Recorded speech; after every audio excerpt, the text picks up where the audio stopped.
Ce topo de l'itinéraire est valable toute saison, aussi bien pour une randonnée estivale qu'en raquette l'hiver.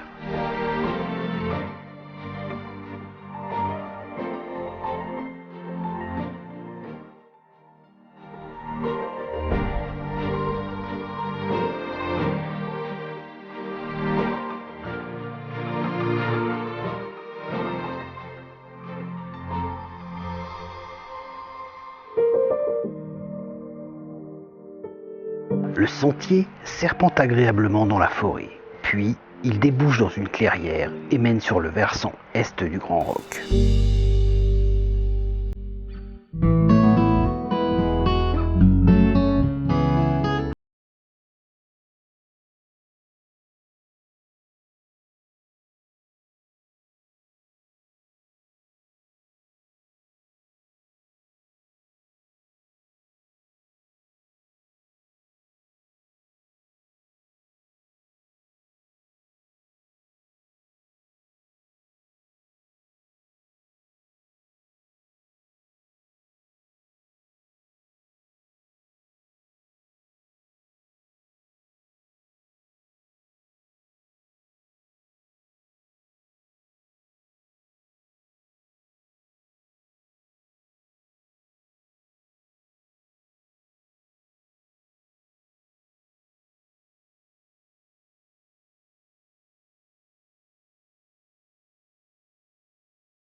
Les principaux sommets du massif des Bauges.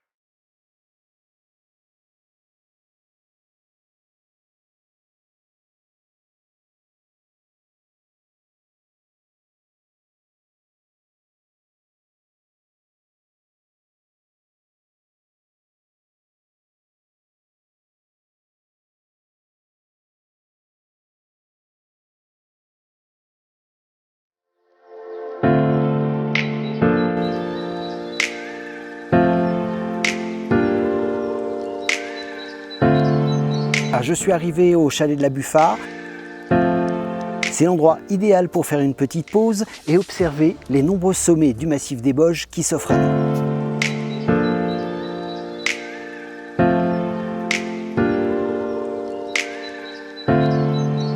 Au loin se dessinent les monts Colombier, Trello, les pointes de l'Arcalo et la Choriande. Puis, plus à droite, la dent d'Arclusat et à l'horizon, les massifs de la Lausière et de Belledonne.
partir du col de la Buffa, on reprend les choses sérieuses. Les pentes des 400 derniers mètres se dressent fièrement face à nous.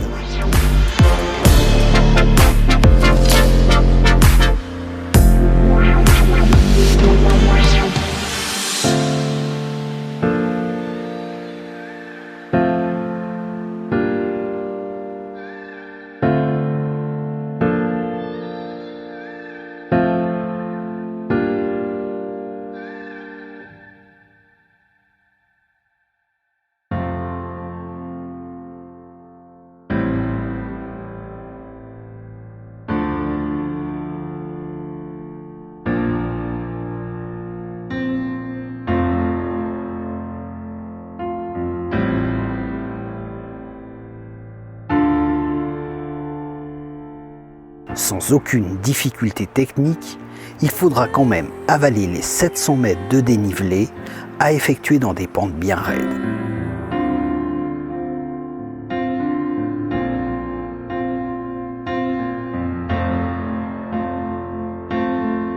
Les derniers mètres d'ascension s'effectuent le long d'une large arête et très peu exposée.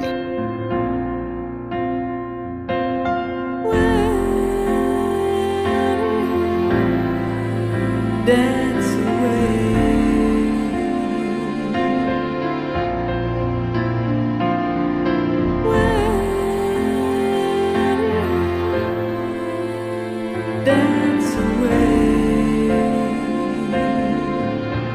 La particularité de la pointe de la Galopaz est qu'il y a 2 croix sommitales.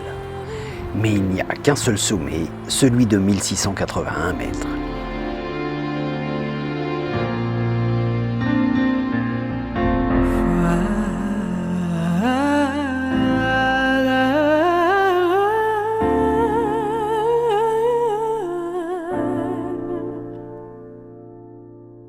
Il offre une vue panoramique à 360 degrés.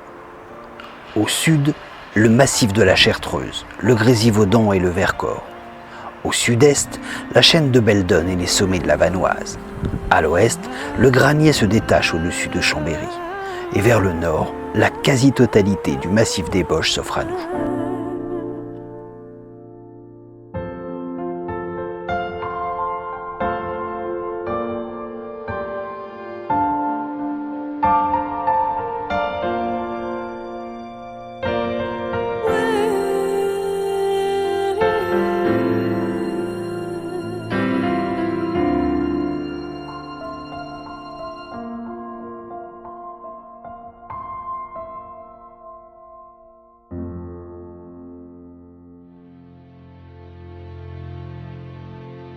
Voilà, après une petite pause au sommet de la pointe de la Galopaz, ou la pointe de la Galope, comme on l'appelle aussi. Il est temps maintenant de redescendre. Après avoir bien profité de la vue, on peut redescendre par le même itinéraire. Mais je vous propose ici de varier les plaisirs en rejoignant plutôt la Combe-Cervenne.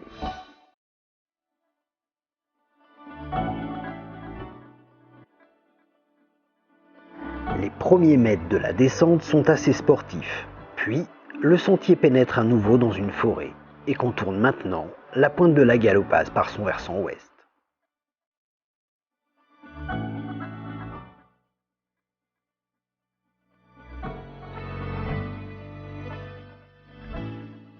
Très vite, nous atteignons une petite intersection. Il faut prendre à droite en direction du col des Prés.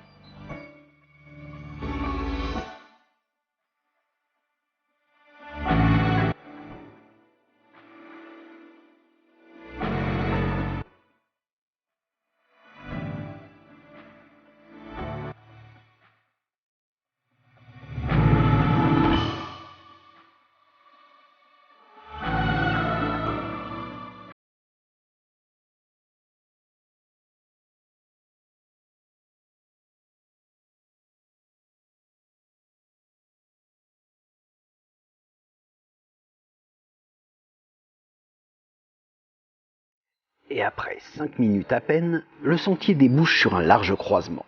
De là, continuez toujours en direction du col.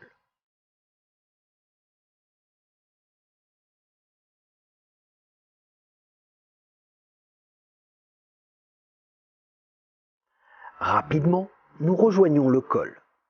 Les panneaux indicateurs n'étant pas très explicites, il faut prendre encore à droite en direction du col des Prés.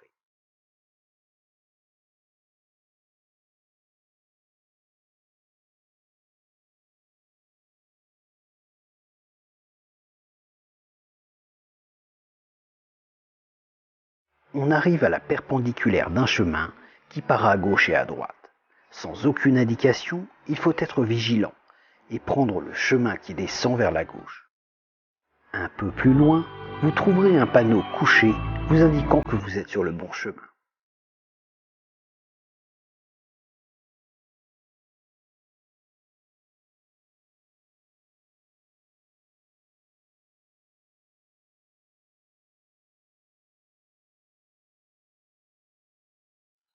Le sentier descend agréablement vers le chalet de Côte-de-Marle.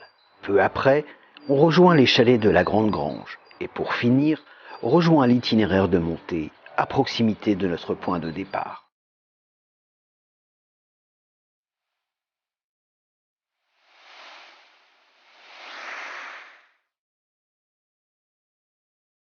Voilà, c'est ici que se termine cette belle rando.